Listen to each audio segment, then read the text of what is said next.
नमस्तुलसी कल्याणी नमो विष्णु प्रिये शुभे नमो मोक्ष प्रदे देवी नमः Sampat प्रदायिके. Salutations to Devi Tulsi who brings goodness in life. Salutations to Devi Tulsi who is the beloved of Sri Vishnu and who is auspicious. Salutations to Devi Tulsi who grants liberation, and salutations to Devi Tulsi who bestows prosperity. Hindu mythology में तुलसी यानी अतुलनीय को बहुत महत्व देते हैं. उसे विष्णु वल्लभ, हरिप्रिया या वैष्णवी कहा जाता है. आमतौर पे तुलसी दो स्वरूप में हमें दिखती है. एक हरे रंग की तुलसी होती है जिसे हम श्री तुलसी कहते हैं. श्री यानी लक्ष्मी, और उसे राम तुलसी भी कहा जाता है. राम भी विष्णु के एक प्रमुख अवतार है. और दूसरी तुलसी होती है जिसके गहरे हरे या बैंगनी रंग के पत्ते होते हैं, जिसे श्याम तुलसी या कृष्ण तुलसी कहा जाता है. कृष्ण भी विष्णु के ही अवतार है. जो तुलसी का पेड़ है वो पृथ्वी और स्वर्ग के बीच की दहलीज माना जाता है. वो इतना पवित्र है कि गंगा नदी उसकी जड़ों के भीतर बहती है. उसके सारे जड़ जो है वो हमारे आसपास के और पूरे विश्व के धर्मस्थलों से धर्मस्थल कहे जाते हैं. और उसके अंदर, उसके पत्तों के अंदर वेदों का समावेश होता है और उसके सारे पत्तों के ऊपर हर एक देवताओं का वास होता है. तुलसी अपने पिछले जन्म में वृंदा थी. मथुरा के राजा दैत्यराज कालनेमी को एक कन्या का जन्म हुआ. उसके माता पिता ने उसका नाम वृंदा रखा. वह बचपन से ही विष्णु की भक्त बन गई थी. जब वृंदा बड़ी हुई तो उसका विवाह जलंधर नामक एक दानव से हुआ. भगवान शिव इंद्र से नाराज हो गए और उन्होंने अपनी तीसरी आंख खोली. गुरु बृहस्पति ने भगवान शिव से माफी मांगी और उनसे इंद्र को क्षमा कर देने का अनुरोध किया. इसलिए भगवान शिव ने अपनी आंख से समुद्र में आग भेज दी. इससे एक बच्चे का जन्म हुआ जो आगे जाके जलंधर बना, जो बहुत शक्तिशाली दानव राजा था.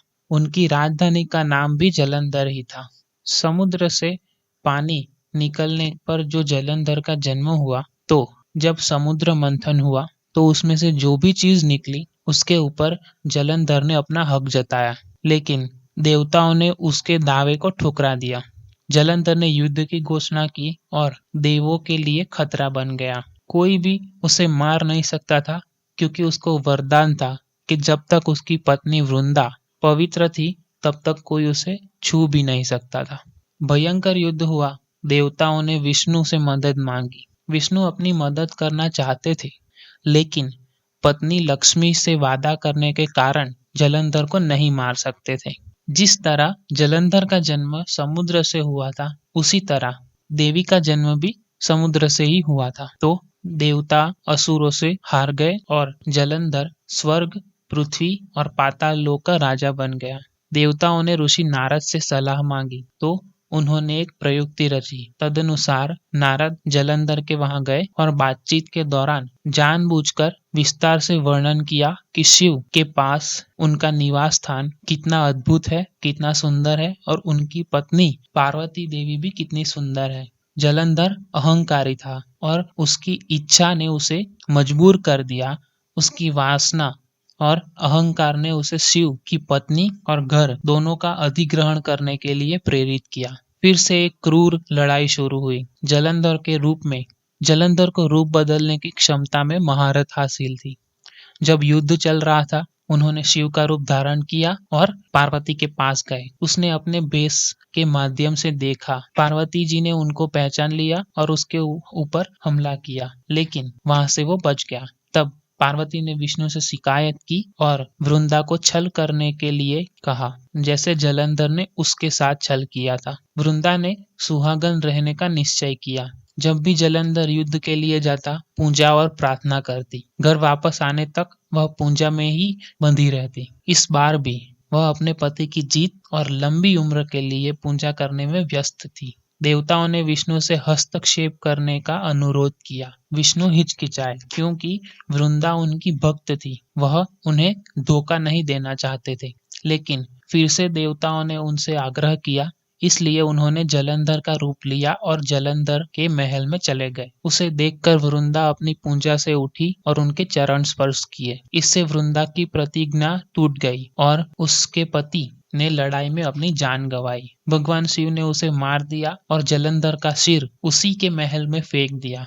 उसे देखकर वृंदा बहुत ही नाराज हुई और ऊंचे सुर में विष्णु से पूछा कि मेरे सामने जो खड़ा है वो कौन है। विष्णु तुरंत अपने रूप में आए और उसे पता चल गया कि उसके साथ छल हुआ है। वह इस धोखे से नाराज हो गई। उसने विष्णु को एक पत्थर में बदल जाने का शाप दिया। जिस तरह से उसने व्यवहार किया था, क्योंकि पत्थर हृदयहीन होता है और भगवान विष्णु पत्थर हो गए। शालिग्राम, पूरी सृष्टि असंतुलित हो गई। लक्ष्मी और सभी देवताओं ने वृंदा से अपना श्राप वापस लेने की प्रार्थना की। सृष्टि के कल्याण के लिए उसने ये श्राप वापस लिया और अपने पति के सर को अपने गोद में लेकर वो आग में कूद गई। उसकी राख में से एक पौधा निकला। विष्णु ने उस पौधे का नाम तुलसी रखा। उन्होंने घोषणा की कि उनके रूपों में एक रूप शालिग्राम कहा जाएगा और हमेशा तुलसी के साथ उसकी पूजा होगी। शालिग्राम जो है वो वैसा माना जाता है कि वो सिर्फ काली गंगा की रिवर, जो कि नेपाल में स्थित है, उसी के पास पाया जाता है। तुलसी विवाह के रूप में जाना जाने वाला एक समारोह हिंदुओं के द्वारा प्रबोधिनी एकादशी से कार्तिक पूर्णिमा के बीच में आमतौर पे मनाया जाता है। ये एक पौधे और कृष्ण या विष्णु या राम की छवि के साथ एक शादी है। दूल्हा और दुल्हन दोनों को औपचारिक रूप से पूजा जाता है और फिर पारंपरिक हिंदू शादी की रस्मों के अनुसार शादी की जाती है। यह 4 महीने यानी चातुर्मास की अवधि के अंत का प्रतीक है, जो मॉनसून से मेल खाता है और इसे शादियों और अन्य रस्मों के लिए अशुभ माना जाता है। इसलिए यह दिन भारत में वार्षिक शादी के मौसम का उद्घाटन होता है। तो कैसी लगी ये वीडियो आपको, प्लीज बताना कमेंट सेक्शन में। लाइक कीजिए इस वीडियो को, शेयर कीजिए अपने दोस्तों के साथ, अपने फैमिली मेंबर्स के साथ। सब्सक्राइब कीजिए मेरी चैनल को, बहुत कम सब्सक्राइबर है, प्लीज जल्दी से जल्दी सब्सक्राइब करो।